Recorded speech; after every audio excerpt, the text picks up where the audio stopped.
Ci siamo. Un brevissimo saluto in italiano, benvenuti a tutti a questa nuova talk del Festival del Giornalismo edizione 2016. A me è soltanto il compito di introdurre brevemente l'ospite di oggi e poi sicuramente ci sarà spazio per alcune domande vostre subito dopo. Parleremo in inglese, ma molti di voi hanno naturalmente la disponibilità della traduzione simultanea. So, welcome everyone. Today, I am absolutely honored to introduce you to a colleague, a fellow journalist over whose safety and well-being we were worried and also angered for over a year, and who has decided to turn his journalistic wisdom and experience of hardship into a force to be reckoned with. Peter Greste is an award-winning Australian journalist and correspondent. He has worked for Reuters, CNN, BBC, and most recently Al Jazeera English, of course. Since the early 90s, he has reported from London to Bosnia to Mexico, in Africa, in Kenya and Somalia, and has extensively reported from Afghanistan. During his career, he won several important awards for journalism in the US, the UK, and Australia, and most recently, the Human Rights Medal in Sydney.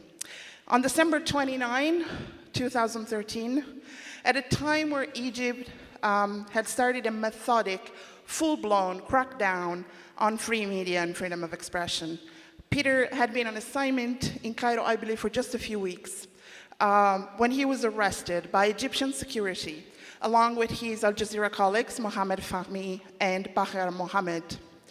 They were accused of reporting news that damaged national security and tried on bogus charges.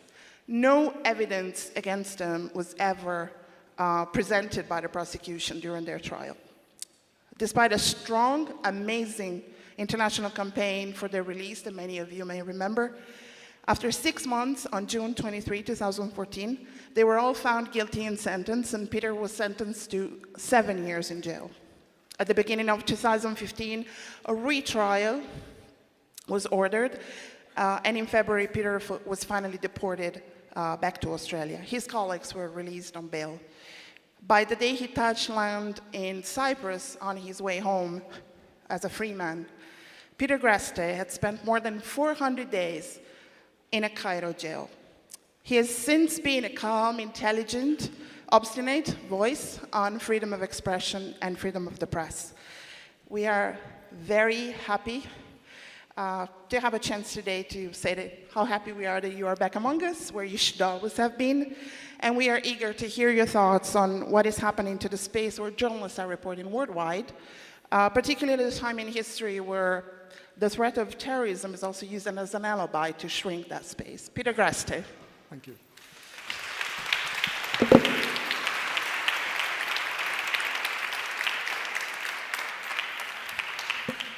Thanks very much. What an extraordinary hall and an extraordinary place, and a fantastic honor to be here in front of such an overwhelming audience. I'm very, very honored. One of the themes that we've seen come through this past week of this incredible festival has been the way that the world is changing, particularly for journalists and the media. We all know that the world is changing, but the key question, particularly for us, is in what direction. In 2011, President Obama addressed a joint session of the Australian Parliament, and he said that the currents of history may ebb and flow, but over time they move decisively in a single direction. History, he said, is on the side of the free. Free societies, free governments, free economies, and free people. So Democracy 101 tells us that a free press is absolutely central to a free society.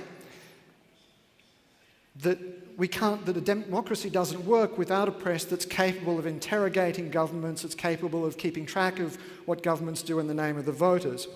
If that's the case, and freedom does indeed move in a single direction, we ought to be seeing a trend towards greater freedom and diversity. So let's have a look at what the statistics tell us. And this map, I think, is really one of the keys to this.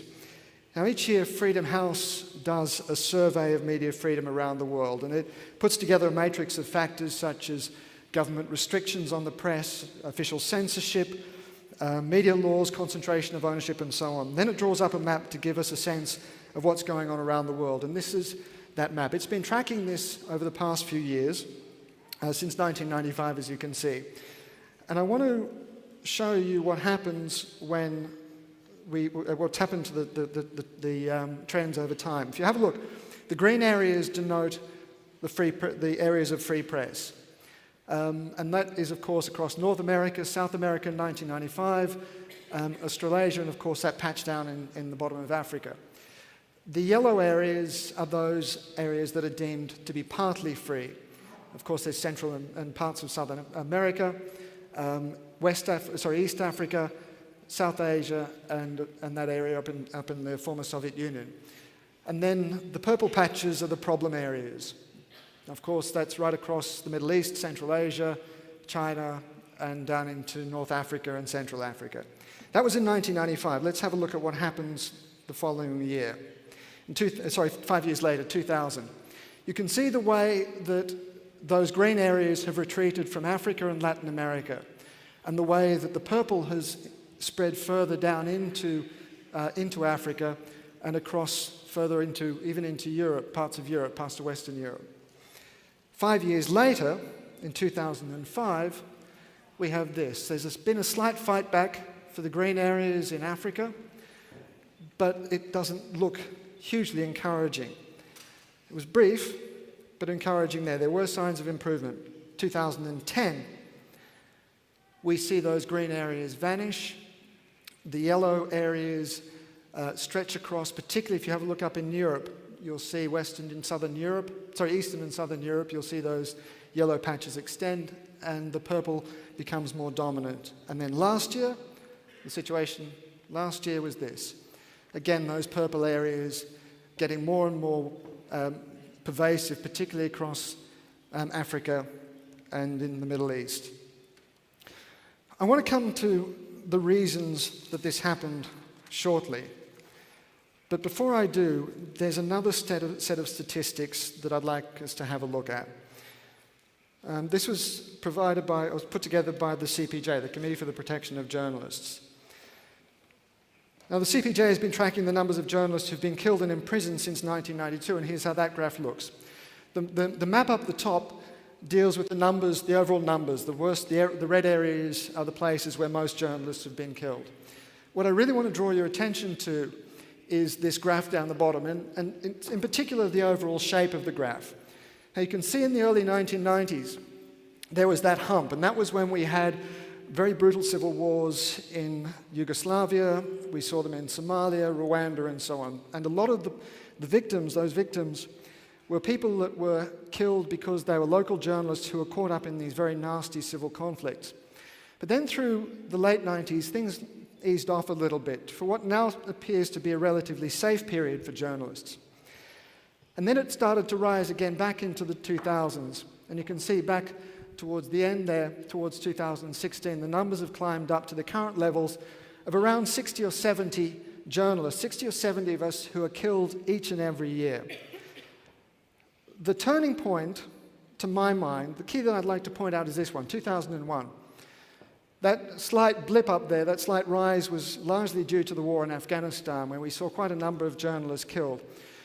But then it progressively deteriorated, and I'll explain why in a few minutes. The next map that I'm going to draw your attention to, or the next graph, is this one, journalists in prison, and for obvious reasons, this is something that particularly interests me. Now, what you'll see is the chart on the left, the medium, the charges, and the freelance staff. There's the medium itself is interesting. Well, let's have a look at the overall trends here. Since 2000, the numbers weren't kept before then. They all started. The CPJ started tracking them in 2000, and we've seen it steadily deteriorate until the current levels in 2015. The high point, in case you're wondering, was in 2012 with 232 journalists who were imprisoned, and last year it was 199, almost 200. Let's have a quick look through the pie charts. The one on the left, the medium, that was the number of journalists, just about half, who were from new media, internet journalists, online journalists. Next set was print, a fairly large chunk, followed by TV and then radio. I think this is instructive, and it goes part of the way towards describing what it is that I'm concerned about, and that's because the number of internet journalists that were imprisoned. I think this is because of the way that governments have increasingly been seeing the online reporters as subversive, as a much more serious threat to the established order than the old media. Then we go to the pie chart on the right, freelance and staff. The staff represent the largest chunk, followed by the freelancers. No real surprises there, although it is concerning, obviously, for anybody who continues to hire freelancers. But let's have a look at the one in the middle, the pie chart in the middle. This, excuse me, don't quite where that's come from. Bear with me one moment.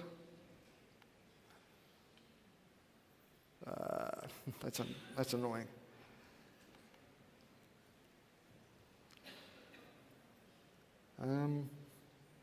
Forgive me for this. Don't know quite where that warning's come from. Okay, let's see if we can go back to the chart. C'è ancora il tecnico che può darci una mano? Ecco che arriva qualcuno. I don't know quite where that's come from, so it doesn't appear to be.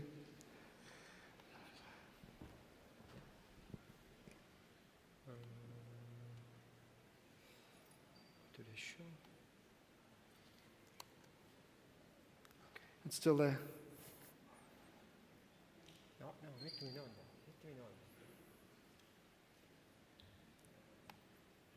Okay, thank you very much. My apologies for that. Okay, so the charges in the middle. This is the one that's obviously concerning me. What we're seeing here is the breakdown of those arrested, those who've been imprisoned, and the kinds of charges that they were under. Now, CPJ says that almost a quarter of them were either charged, or arrested without charge, or where the charges had not been disclosed, which I think itself is disturbing. The next chunk, there's a little sliver down the bottom there who were arrested for insulting either religion or ethnic groups. There's another tiny sliver for false news. Then there's this chunk here, which was retaliatory, people who were clearly imprisoned because of the work that they'd done in response or in retaliation for the reporting that they'd done. And then there's this big other chunk, more than half. I guess what this is all about. It's for anti-state charges. These are the journalists who have been imprisoned on charges like sedition, on charges of supporting terrorism, of undermining the national security. These are the charges that I and my two colleagues in Egypt were imprisoned under. We were charged, convicted and sentenced, as we've heard, on charges of supporting a terrorist organisation, being members of a terrorist organisation, of financing a terrorist organisation, and of broadcasting false news to undermine national security. So, what's going on here? I think, as we saw earlier, the key issue is the war on terror. It's the way that everything changed after 9/11. You might recall that George W. Bush, after al-Qaeda attacked the World Trade Center in Washington, George W. Bush declared, "You're either with us or you're with the terrorists." Now, that remark wasn't aimed specifically at reporters. It was intended as a message to the whole world that you had to take a side. But that remark had profound implications for those of us who work in the media. You all know that we are supposed to be independent. We're supposed to be neutral. We are not supposed to take a particular side. What Bush did was that he effectively made the war on terror a binary choice. You're either with us or you're with the terrorists. And that took out the safe middle ground that journalists have traditionally been able to occupy. It made it incredibly dangerous for us to start interrogating the work of either the extremists or of the governments and their work on national security without placing yourself in opposition to either side. This is a particularly important issue. What Bush did when he declared the war on terror was turn this into a war over an abstract concept. There was a friend of mine who rather wryly described the war on terror as a war on an abstract noun. It's a war over a set of ideas that are indefinable. They mean whatever anybody wants it to mean. You might recall in the wars of old, and I was speaking a few moments ago about Yugoslavia, that's a fairly typical conflict where you had a war over ethnicity, a war over something that you could fairly clearly define. A lot of the other wars we've seen in Africa have either been over resources, ethnicity, sectarianism, and so on. There have been wars where journalists have been able to get involved with as observers, as neutral, independent observers, not as participants to the conflict. Now, of course, it's always been dangerous. Anybody working on those front lines will know just how risky it can be when you're operating in a place where lumps of metal are flying around at supersonic speeds. But what we haven't seen is a conflict where journalists themselves have been the targets. But here's what's different about the war on terror. It's a war over a set of ideas. And in the war of ideas, the battleground becomes the place where ideas are prosecuted, and that is the media itself. We are the ones, the journalists, who have become the unwitting foot soldiers, the unlisted foot soldiers, and so many of the casualties in this conflict. Now, we can turn off the graph, by the way. Thank you very much. In this conflict, what's happened, and this is not an abstract idea, we've all tended to, I mean, it's very easy to see this as a kind of airy-fairy concept, but it has some very real, very serious flesh and blood consequences. Let me tell you a bit about my time in Afghanistan, which I think is very, very instructive. I was a correspondent for the BBC back in 1995, and that was the time when the Taliban emerged from the southern areas of the country, and they laid siege to Kabul. Of course, the Taliban have since become emblematic of the conflict, the war on terror. They've been seen as the enemy. They've been seen as those who pose an existential threat to the West. They're the extremists and the terrorists. Back in 1995, we used to cross the front lines with impunity. We used to drive across, we used to sit down and have tea, we'd have lots of existential arguments with them. We didn't always agree with what they said. They certainly didn't agree or understand what we stood for or what we believed in. But as journalists, we weren't involved. We weren't a part of the conflict. We were observers. And so the Taliban tolerated us. In fact, both the governments and the Taliban encouraged our involvement. Governments wanted us because they felt that by covering what the Taliban was doing, we would help expose the hypocrisy, the lunacy, the craziness of some of their ideas. The Taliban, for their part, saw us as an opportunity also to express the way that they saw the world, and so we had a legitimate function on that battlefield. But after 9/11, I went back into that, to cover the war there, and a few things happened that I think at the time we didn't fully appreciate, but have since, to my mind, been seen as a real turning point in this conflict. We saw a group of journalists who were killed, about 4 of them, who were driving from Pakistan up to Kabul, including a very dear friend of mine and someone who I know has become quite a hero here in Italy, Maria Grazia Catulli. One of the Taliban commanders who was convicted of murdering the 4 of them said that they were ordered to kill journalists by the Taliban leadership. They were explicitly ordered to go after journalists. Then there was a bomb attack by the United States. They dropped a bomb on the Al Jazeera bureau. Now, of course, the Americans said that it was a mistake. They said that Al Jazeera was never the intended target, although the incident has never properly been investigated. But there are many, many colleagues who are fairly convinced that one of the reasons that bomb fell on the Al Jazeera bureau was because Al Jazeera at the time had extraordinary access to Al-Qaeda and to Osama bin Laden. And then, of course, we also saw the kidnapping of Daniel Pearl, who was later beheaded by Al-Qaeda. All of these incidents were crucial changes because of the way that they targeted journalists, not because of anything that they were reporting, not because of anything that they had written in the past, but simply because of what they represented. I'm not suggesting for a moment, by the way, that there is a moral equivalence between the extremists who take the heads off people like James Foley, Stephen Sotlov, or Kenji Goto, as we saw with Islamic State in Syria. I'm not suggesting that governments, Western governments who are clamping down on, or any governments indeed, who are clamping down on journalists are exactly the same. But my point is that in this binary war, journalists who would normally be stuck in the middle are now being seen as legitimate targets by both sides.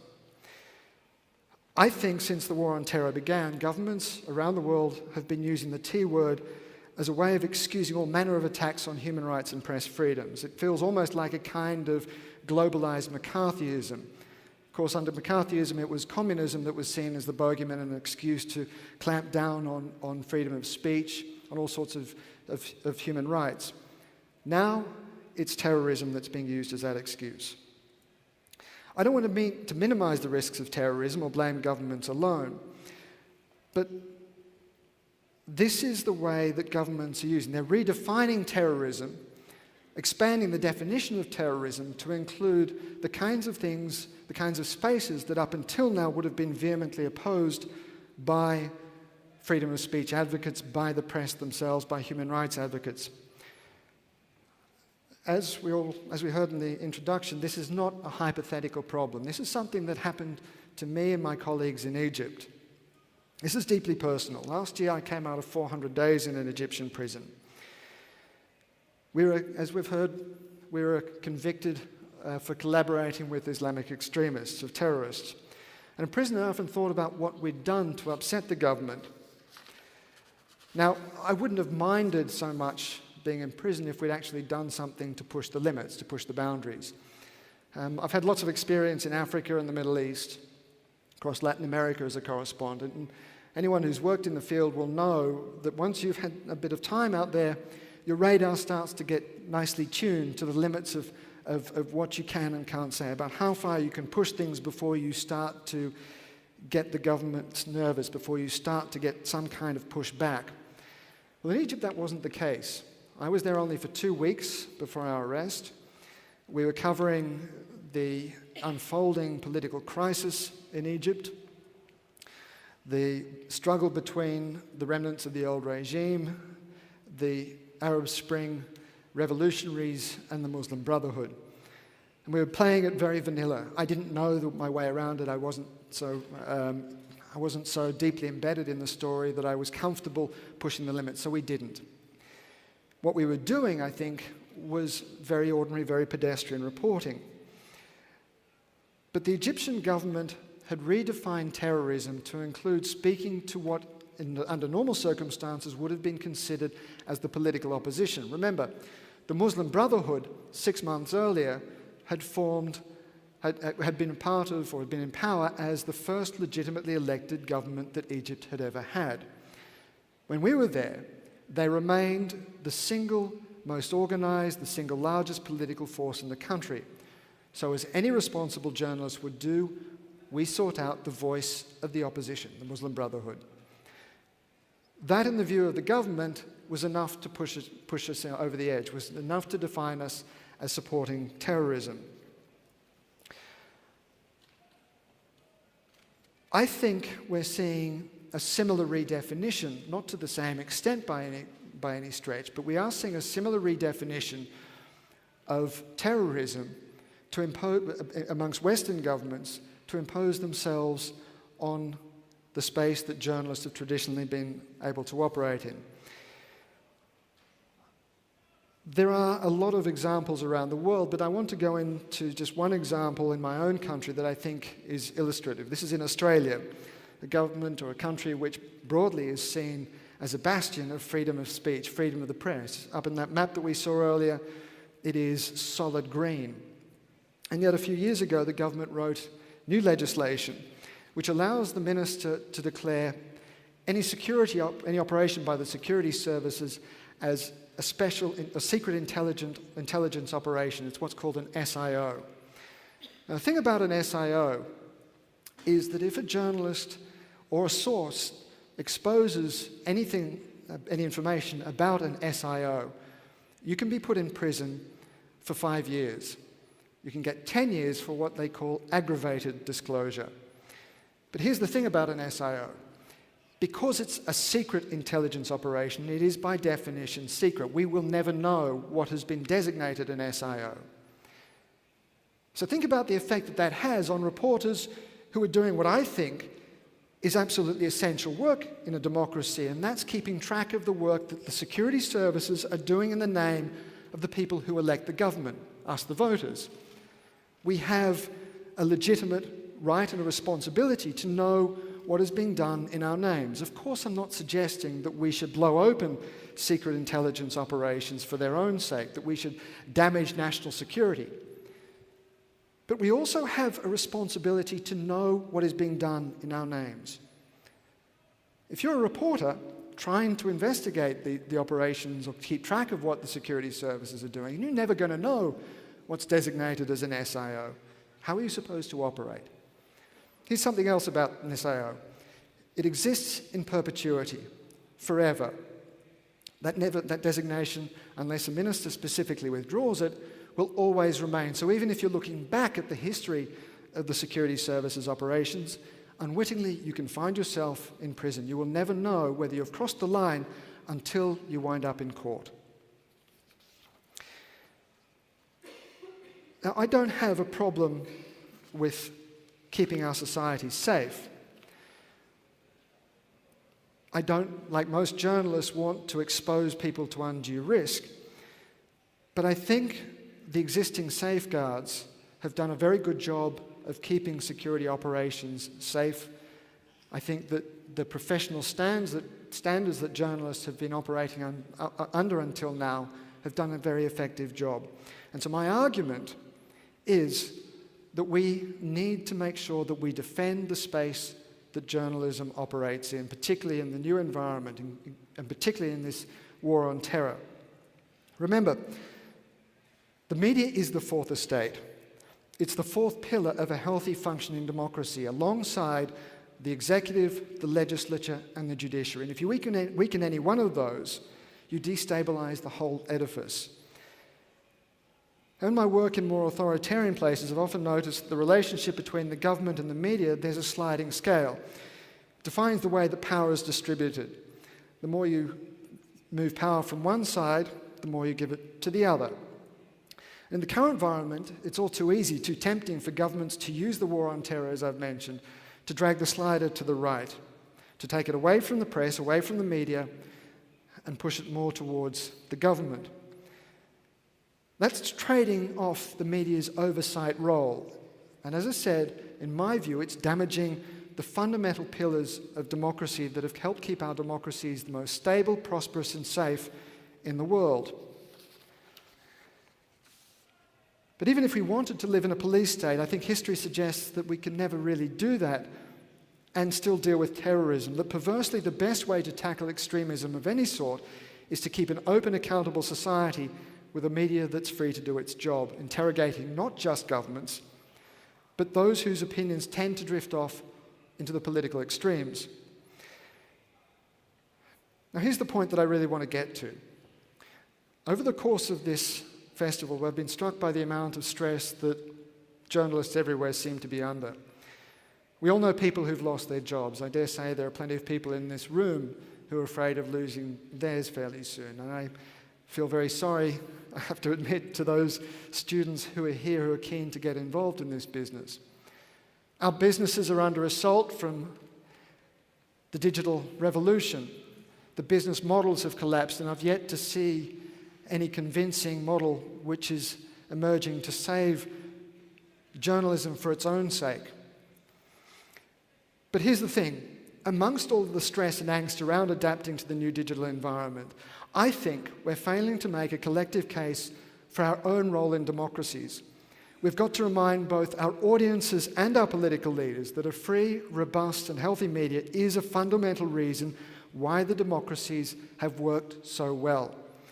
So my appeal to you today, to all of us in this business, is to take every opportunity to make the case for media freedom, to push back whenever there seems to be a move to limit our work, to limit the work that we do, to set aside our competitive instincts for a while, and to join our friends and argue loudly and clearly about why we need to get on with the jobs as freely as possible. It was the French philosopher Albert Camus who said that a free press can, of course, be both a good thing and a bad thing, but a press that is not free can never be anything but bad. Thanks.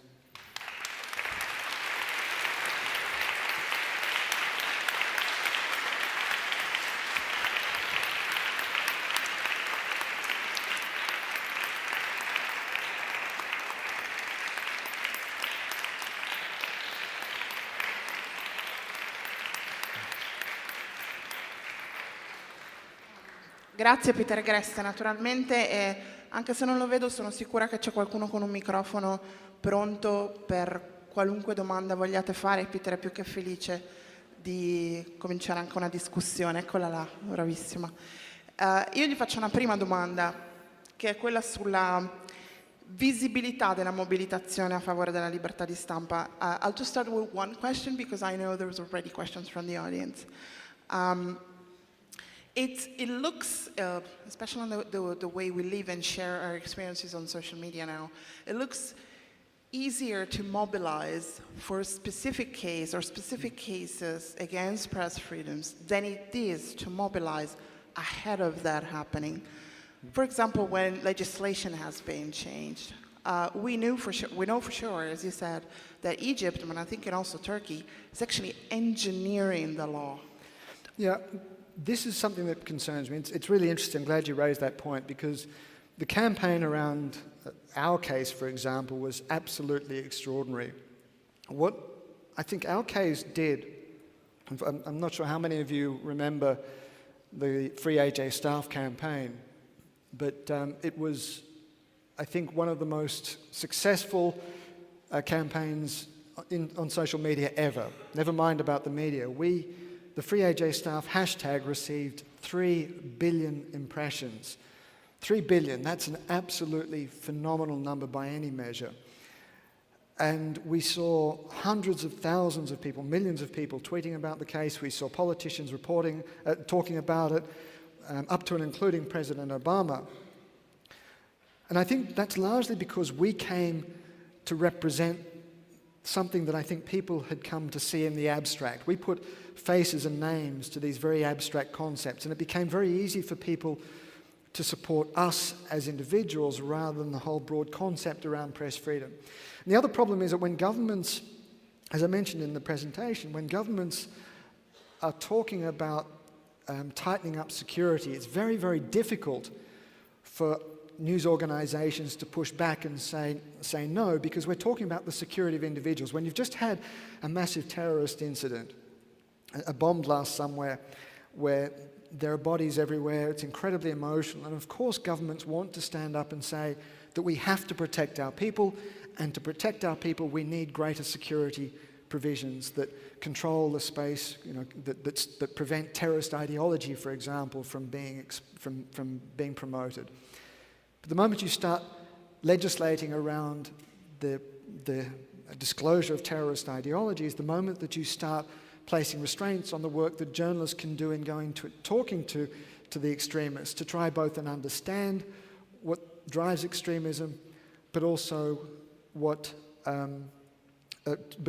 expose that kind of logic to public scrutiny and I think ridicule in a lot of cases.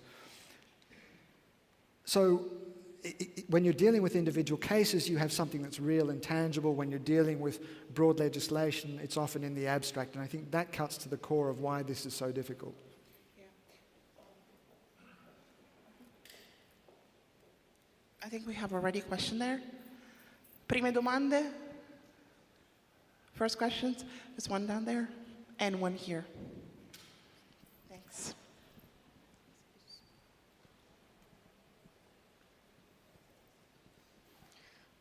Hi, I'll go first, I guess.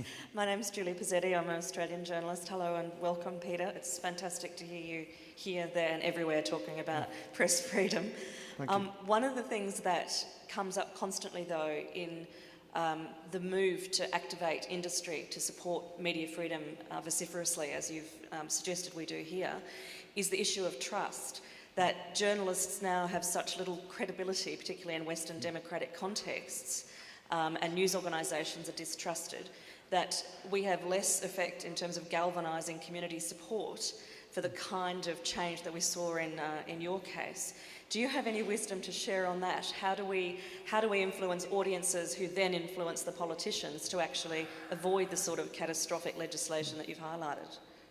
Look, I think this is a massive problem. I think the erosion of trust is twofold. I think part of it has come from the erosion or the fragmentation of the media market, where people can get their news from so many different sources. And as we've seen in a number of other sessions that I've been to at this conference, what tends to happen is a kind of, people tend to slip into silos, into digital silos, where they tend to hear only things within Twitter and Facebook and other social media sources that tend to conform or confirm their pre-existing beliefs. And so when they read something in traditional media which contradicts the other messages that they tend to be hearing from those sort of self-reinforcing loops, they tend to believe that they tend not to trust it, they tend to disbelieve it. And I think this has had a very serious effect on trust, on public confidence in the mainstream media. It disturbs me also, by the way, that the MSM as a set of letters has become an insult, particularly in the United States and elsewhere. And so I wish I had an easy way, an easy solution for you. I'm afraid I just don't.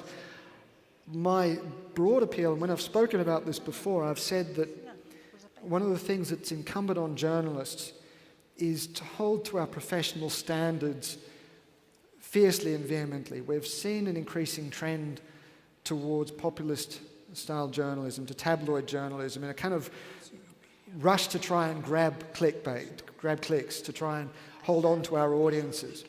And I think ultimately what we're doing is degrading the very thing that has placed us at such a central part of society in the first place, and that is public confidence, public trust. That's not an immediate solution. This is a kind of very broad, very kind of nebulous way of trying to restore public confidence. I don't have an answer for that particular problem, but I want to take this opportunity to appeal to anyone who works in this business to stick vehemently to that. And I think this is not also an abstract issue. Let me talk about our own case, for example. The reason that we had so much public support was because people knew that they could trust our work. Everyone, all of those of us in prison had always held, I'm very proud to say this, we'd always held to our highest ethical standards. And I know for a fact that we know that the Egyptians, if we'd done anything in our past, if we'd been shabby with our journalism, if we'd broadcast or published anything in the past that had been inaccurate or unfair or unreasonable, the authorities would have picked that up in a flash and they would have broadcast it all over the world. They'd have pumped it out on social media. And the effect of that would have been to undermine public confidence and political confidence in our own claims to be innocent. It would have cast doubt on whether or not we had actually been perhaps involved in some of the things that the Egyptians accused us of. So the reason that we had so much rock-solid public support was because the public and the politicians felt that they could trust us, that we hadn't done anything wrong. I think that's a really important lesson. And I think that this is, again, it might not come back to answering your own question in the very specific sense that you intend it, but I still think that the question of public trust and professional ethics is something that we cannot lose sight of.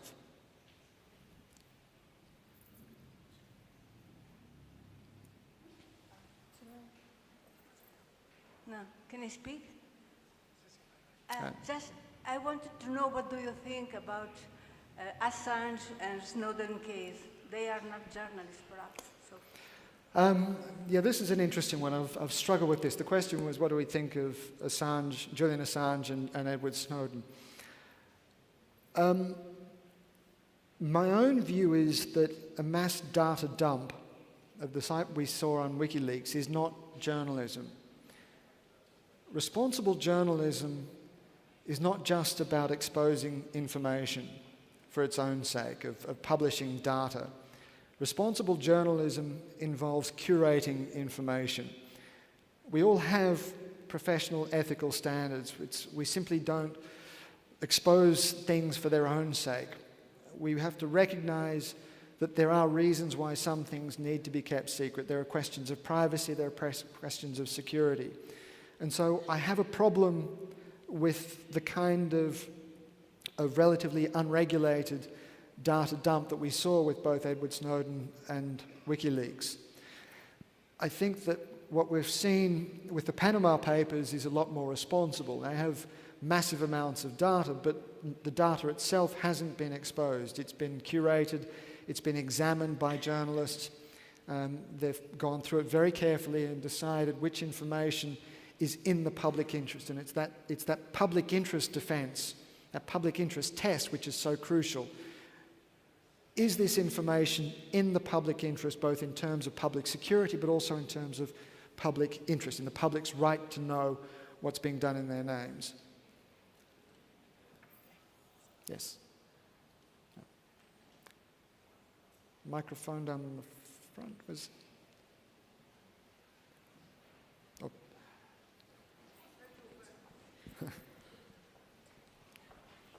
Sorry. Thank you. I really enjoyed the talk. You raised fundamental issue threatening our democracies. We live in a world where we are told to be, from the US, France, Tunisia, that we are in a war against terror. And we are all asked, from street vendors to teachers to journalists, to contribute to this war on terror in the name of our own security. This war on terror is also a war of information. And crossing the official narrative line means jail, torture, a bit as you have experienced yourself in Egypt. So I wanted to ask you if this war on terror, particularly in the Middle East, is not a dangerous avenue for government to clamp down on freedom gained during the Arab Spring and the return of the authoritarian regime. Thank you.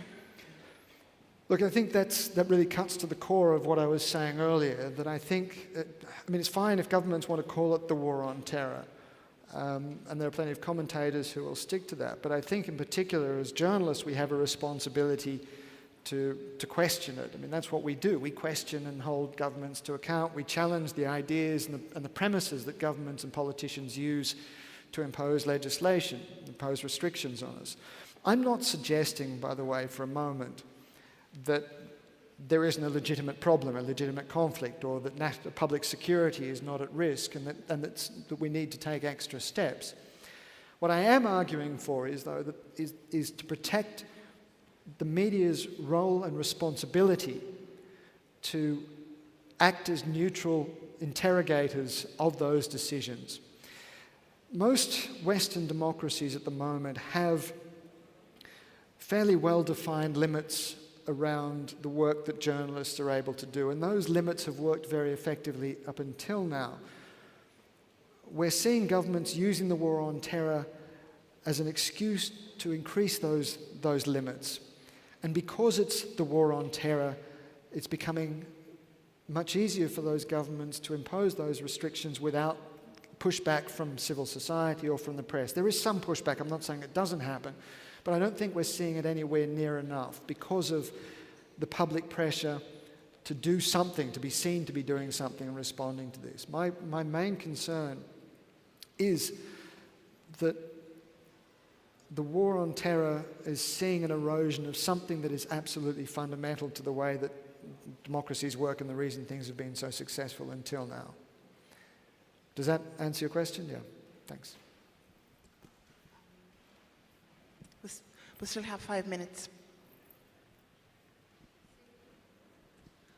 He was not a journalist, but he died in Egypt, and so I want to know if you have something to say to Giulio Regeni, about Giulio Regeni. Yeah, look, I'm afraid I don't know a great deal about his particular case. I do know that there have been some very serious questions raised by the Italian authorities around the Egyptian judicial system, the investigation that's been conducted. All I would say, I think, is that my own experience suggests that the Egyptian authorities have a great deal of work to do to demonstrate that they are actually following the rule of law. And it seems that the Italians remain unconvinced that they're doing that. I'm afraid beyond that I don't know enough about the specifics of the case. As you say, he wasn't a journalist, but clearly there are some very troubling aspects of that, which I think, given my own experience, I'm also very concerned about and troubled by.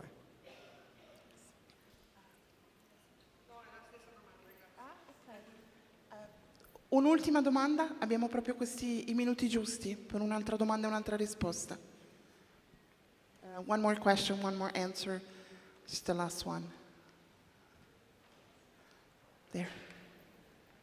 Hi, Al Jazeera is pursuing legal action against the Egyptian government, and I wondered if you had any hope for the outcome of any resolution or answers from the government over your case.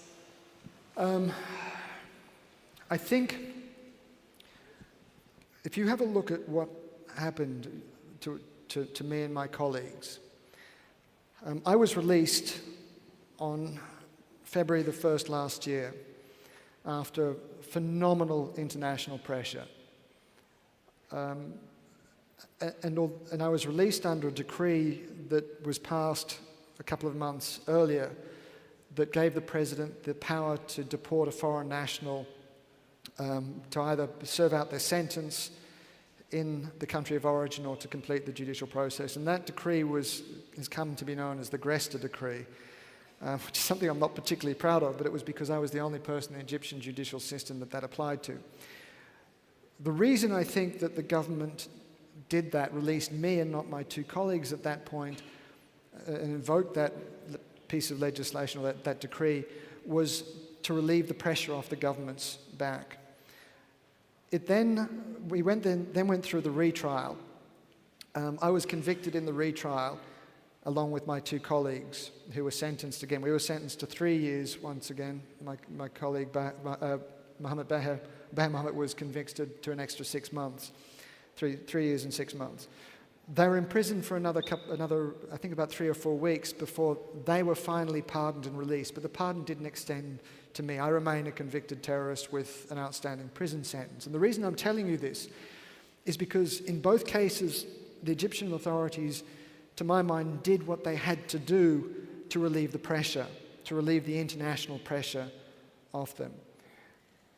My colleagues have been pardoned. They don't have a prison sentence hanging over their heads. I do.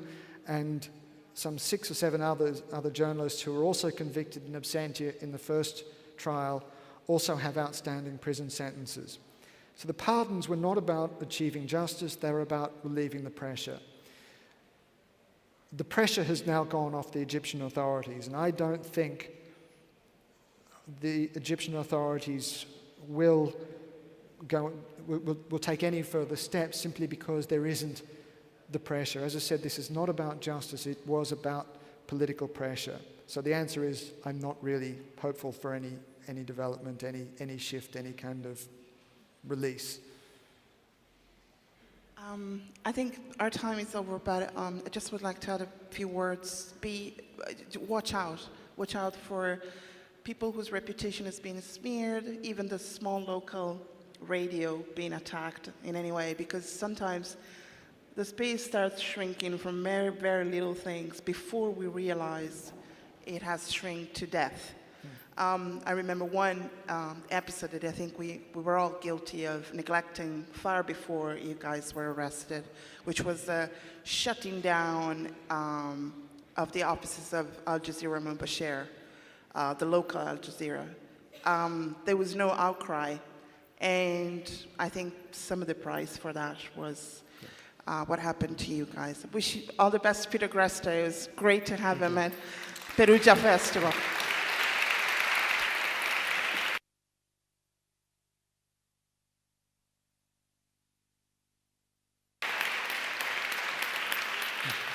Thank you.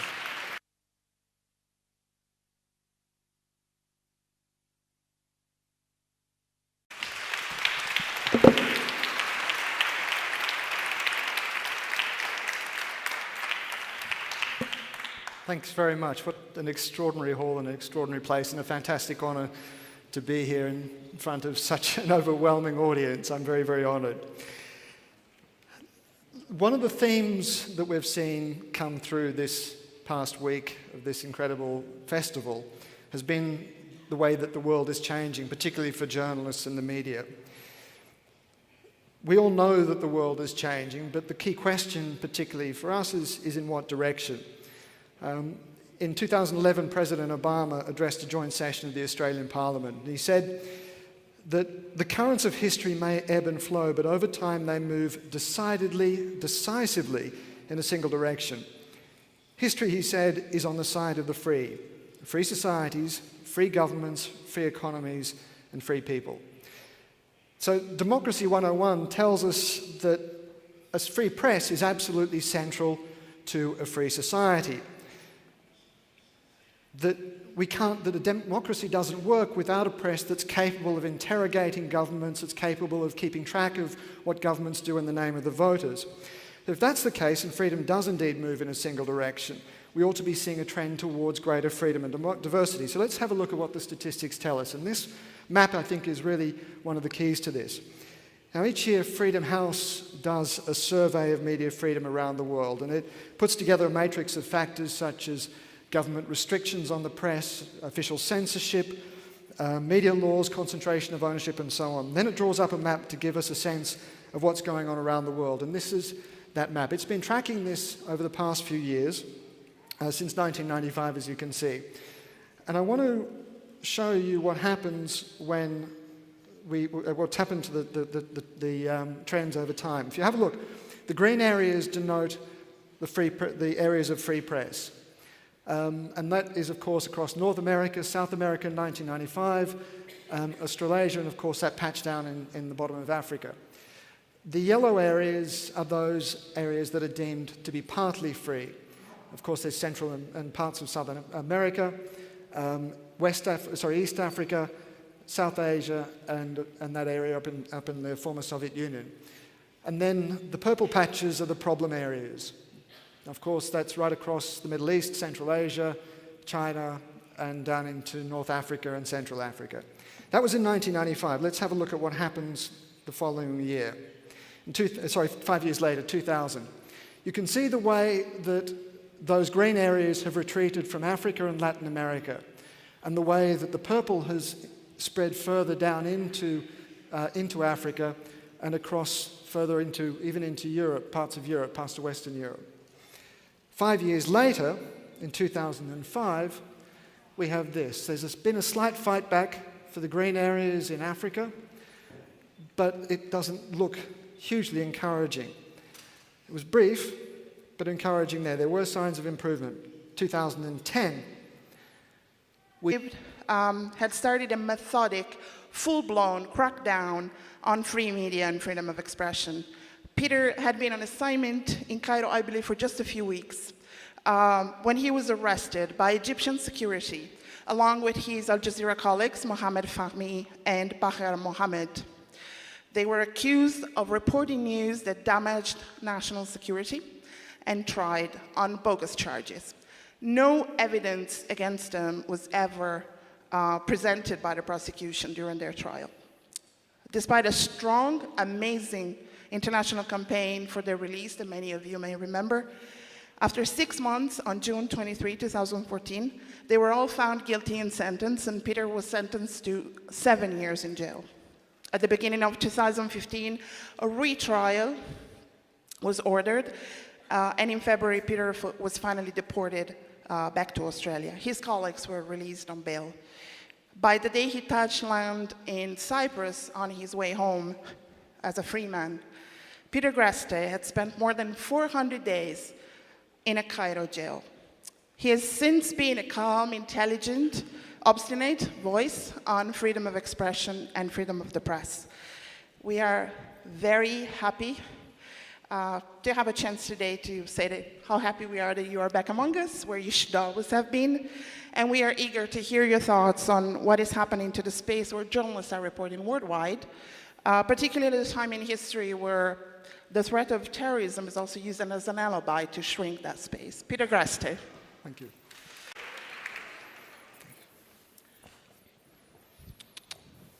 Ci siamo. Un brevissimo saluto in italiano. Benvenuti a tutti a questa nuova talk del Festival del Giornalismo edizione 2016. A me è soltanto il compito di introdurre brevemente l'ospite di oggi. E poi sicuramente ci sarà spazio per alcune domande vostre subito dopo. Parleremo in inglese, ma molti di voi hanno naturalmente la disponibilità della traduzione simultanea. So, welcome everyone. Today I am absolutely honored to introduce you to a colleague, a fellow journalist over whose safety and well-being we were worried and also angered for over a year, and who has decided to turn his journalistic wisdom and experience of hardship into a force to be reckoned with.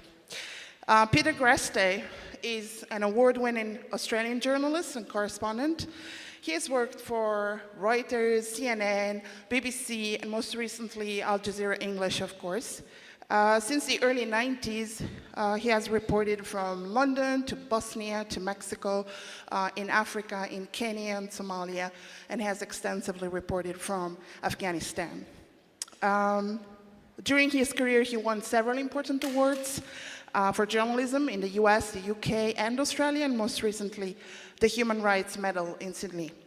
On December 29, 2013, at a time where Egypt... You see those green areas vanish, the yellow areas stretch across, particularly if you have a look up in Europe, you'll see Eastern and Southern Europe, you'll see those yellow patches extend, and the purple becomes more dominant. And then last year, the situation last year was this. Again, those purple areas getting more and more pervasive, particularly across Africa and in the Middle East. I want to come to the reasons that this happened shortly.